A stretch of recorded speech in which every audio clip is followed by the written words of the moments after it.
Hello, everyone, and welcome to TechScope News.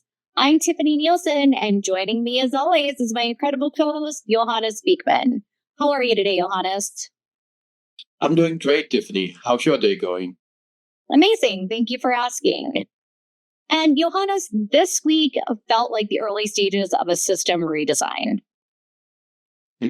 That's absolutely right, Tiffani. Even last year, most of the AI conversation was about demos, chatbots, and productivity tools. Now it's showing up in much bigger places: the power grid, labor policy, defense planning, satellites, healthcare, and the infrastructure behind the internet itself. And increasingly, the question isn't what can AI do? It's becoming who controls it, who powers it, who regulates it, and what happens when entire industries become dependent on it. Exactly. And AI is starting to look less than a software feature and much more like infrastructure.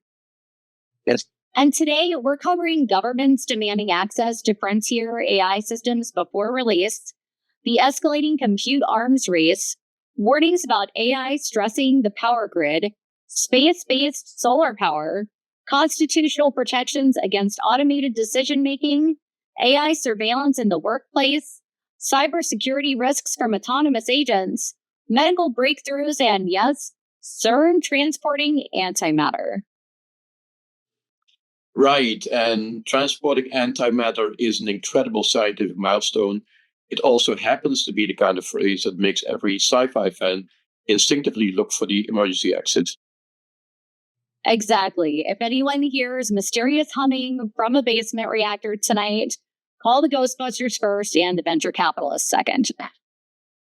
But let's start with one of the biggest AI stories in the world right now. Major AI companies have agreed to allow US government testing of frontier AI systems before public release. And Johannes, this feels like the wild, wild west of AI.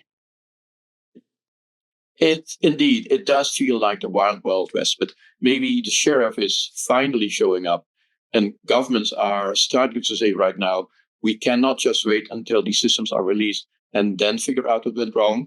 They want to understand, and they need to understand the risk before these models are widely available. And the justification is national security. Oh, yes, the worries are pretty serious. So cyber attacks, misinformation, autonomous behavior, biological risk, and models doing things that developers did not fully expect once they are used at scale. And so governments want visibility before these systems hit the public. But that also creates a real tension. You want oversight, especially with powerful systems, but you also do not want a slow government process trying to manage technology that changes every few months. And historically, governments are not exactly famous for moving at software speed. No, not at all. Most regulatory systems were built for a much slower world, and AI does not move at that pace. But this may become one of the defining governance questions of the decade, because once governments gain pre-release access to frontier AI systems, the relationships between states and AI companies changes fundamentally. Very much so. This is one of those moments where AI stops being just a business story and it becomes a national infrastructure and a national security story. Well, speaking of strategic infrastructure, reports this week suggest Anthropic secured massive AI supercomputer access through infrastructure connected to SpaceX and XAI. And you'll notice this story says something important about where AI competition is heading. It does. The AI race is no longer just about who has the best model or the smartest engineers. It's also about who has the machines, the chips, the power, and the money to keep scaling. Meaning whoever controls compute, energy, cloud infrastructure, networking, and specialized chips may control the future of AI itself. Exactly. Frontier AI systems now takes an enormous amount of infrastructure, and it's not just a few smart people in a room anymore building software. It's data centers, energy contracts, cooling, networking chips, and billions of dollars. And this is also where Elon Musk's ecosystem strategy becomes interesting, because there are reports that XAI operations are becoming increasingly intertwined with SpaceX infrastructure and compute expansion efforts. And that is why vertical integration starts to make sense. If compute is scarce and expensive, companies want more control over the whole stack. And this also changes the economics of competition, because smaller firms may simply struggle to access enough infrastructure to compete in the frontier. And that is one of those big shifts. Talent still matters, of course, but talent alone is not enough if you cannot get access to the compute part. So AI is becoming less like a startup ecosystem and more like heavy industry. Exactly. And once the industry starts looking like heavy infrastructure, you usually see consolidation. The smaller players have a much harder time keeping up. And one of the most important stories this week came from energy analysts, warning that the AI boom could significantly strain electrical grids worldwide. And honestly, Johannes, this may be the part of the AI story that the public still underestimates the most. Meaning every AI query, image generation, workflow, or autonomous agent action consumes compute continuously. Exactly. Training large models takes a lot of energy, but running them every day at global scale may become an even bigger issue. Every query, every generated image, every automated workflow has a cost somewhere. And so eventually, the AI race becomes constrained by energy production itself. That is becoming a real possibility. At some point, the question is not just, can we build a model? It is, can the grid support the demand? Which changes the conversation dramatically, because suddenly AI isn't just competing for users or chips, it's competing for electricity. And it's not only electricity, Tiffany.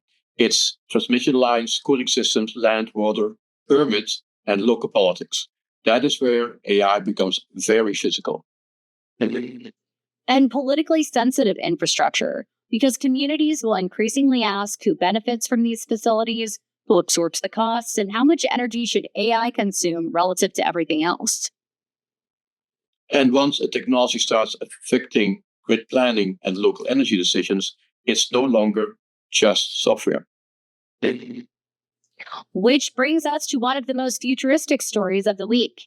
A company called Overview Energy announced plans to explore space-based solar power systems intended to support Meta's future data center energy needs. Johannes, are we actually talking about orbital solar infrastructure now? Potentially, yes. The basic idea is to collect solar energy in orbit where sunlight is much more consistent and then send that energy back to Earth. This honestly sounds like a rejected subplot from some 1980s sci-fi movie. It does. I agree with you. It sounds like science fiction. But the reason people keep coming back to the idea is that solar power in space does not have the same day, night, and weather problems we have here on the ground. So the AI energy problem is becoming large enough that companies are revisiting ideas once considered economically unrealistic. Well, when energy demand becomes extreme enough, ideas that once seemed unrealistic start getting another look. And whether this specific approach succeeds or not, the bigger message is unmistakable. Energy innovation is becoming inseparable from AI expansion. And Amazon Web Services and Meta announced expanded global collaboration around AWS Graviton chips and AI infrastructure optimization, which sounds technical, but this is actually one of the biggest strategic battles in technology right now. And very much so. A lot of people focus on the models, but the economics underneath matter just as much. How expensive is each AI response? How efficient are the chips? How much does it cost to run these systems at scale? Because compute is becoming one of the largest operating costs in the industry. Yes, building a powerful model is one thing, running it profitably for millions or billions of users is a completely different challenge.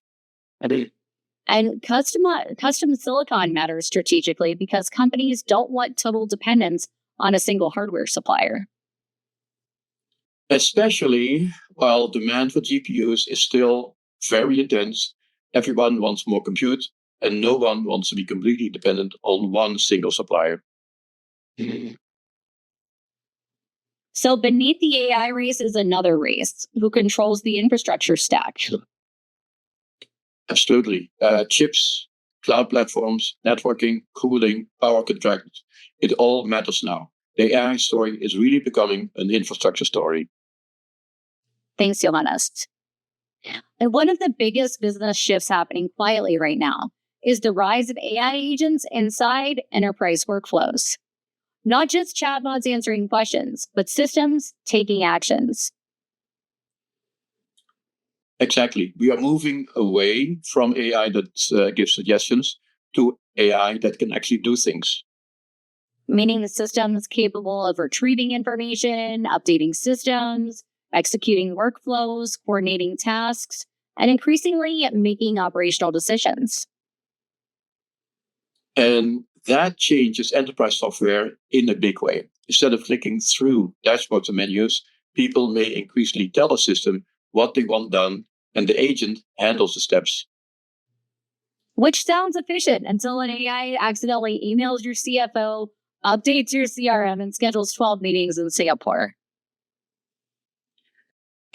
That's what's in technology called a very exciting way to create 12 new problems. And this is why governance and permission becomes critical, because autonomous systems amplify both productivity and mistakes. And yes, once AI can take action, permissions become the whole ballgame. The question is not just, is the AI smart? It is smart, but the question becomes, what is it allowed to touch? Thanks, Johannes. And one of the most important governance stories this week came out of Greece. The country is proposing constitutional protections requiring meaningful human oversight over AI-driven decisions affecting citizens. And Johannes, this feels bigger than a national policy debate. Oh, it is bigger, Tiffany. When something reaches the level of constitutional language, the country is saying this is not just a tech issue anymore. This affects people's basic rights. And the core concern here is delegation, not whether AI can assist decisions, but whether societies become too comfortable allowing systems to make consequential judgments about people. So yes, hiring, credit, healthcare, government services, law enforcement, these are all areas where a decision can seriously affect someone. And once automation is in place, there's always pressure to move faster and let the system handle more.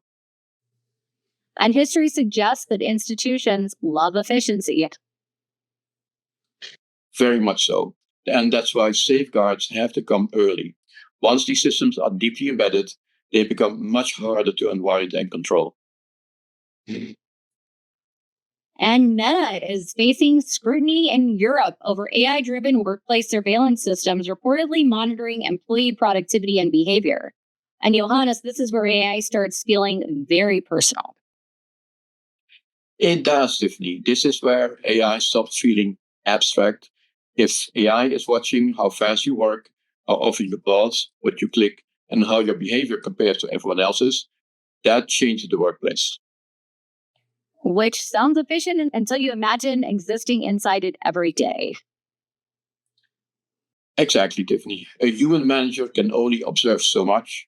AI systems can monitor constantly, score constantly, and create pressure constantly. And Europe tends to move earlier than the US on digital rights and labor protections. Very much so. European regulators tend to ask earlier whether workers can really consent to this kind of monitoring, when saying no may not be realistic. Which means the deeper issue here isn't the software itself, it's what kind of workplace culture AI incentivizes. And another major trend this week, cybersecurity experts are warning that AI agents dramatically expand the attack surface for both defenders and attackers. And because agents can take access now, they're not just generating text. The traditional cybersecurity efforts are not working anymore. Meaning systems can retrieve files, execute workflows, trigger tools, modify settings, and interact autonomously. Exactly, Tiffany. And that makes the security problem much bigger than it already is. You're not only protecting data from people, you're also managing what automated systems are allowed to do with the data. And cybersecurity starts looking less like perimeter defense and more like runtime governance. And that's a good way to put it. The big question becomes, what can the agent access? What can it change? When does it need approval? And how do you catch a bad action before it spreads? Which sounds increasingly like managing digital employees.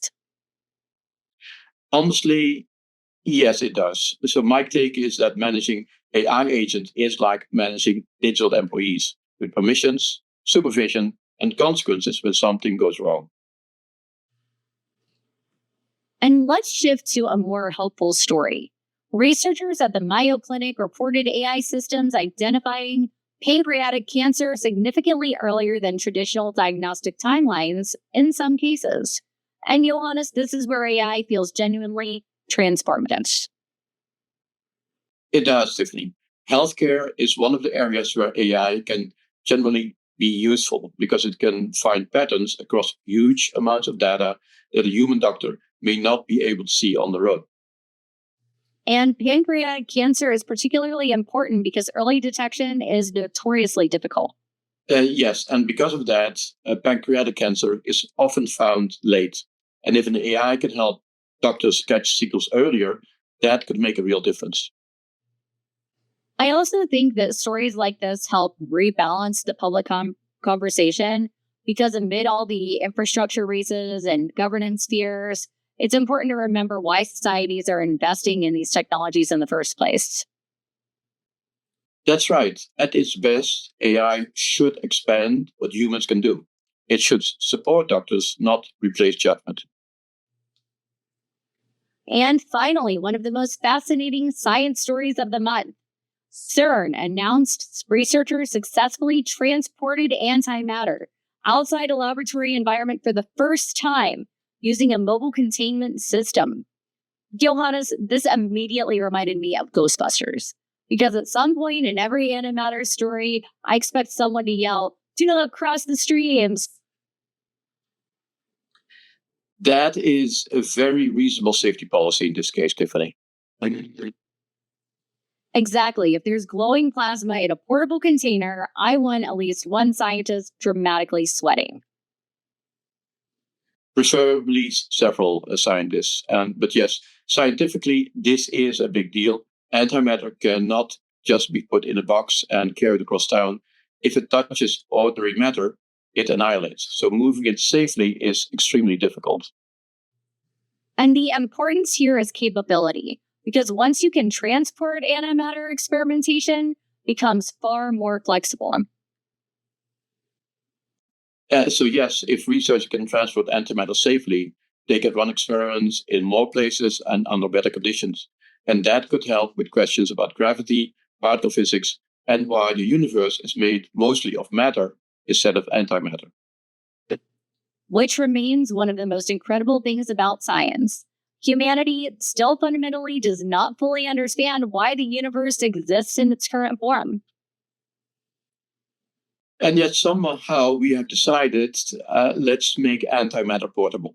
Only humans would look at one of the universe's biggest mysteries and ask, can we put it in a truck? Exactly, Johannes. So if there's one theme connecting today's episode, it's this. AI and emerging technology are no longer operating at the edges of society. They are moving deeper into the center of infrastructure, governance, energy, labor, medicine, and daily life. And once technology reaches that level, the questions get much more bigger than the products. Who controls it? Who benefits? Who carries the risk? And how resilient are those systems if something goes wrong? Which means the next phase of innovation may not simply be about building smarter systems. It may be about building systems humanity can actually live with. Preferably without installing antimatter containment units in the office break room. That would definitely improve workplace morale. And if these are the kinds of conversations shaping your organization, industry, or strategy, we'd love to continue them with you at the upcoming Intelligent Thinking AI Summit 2026.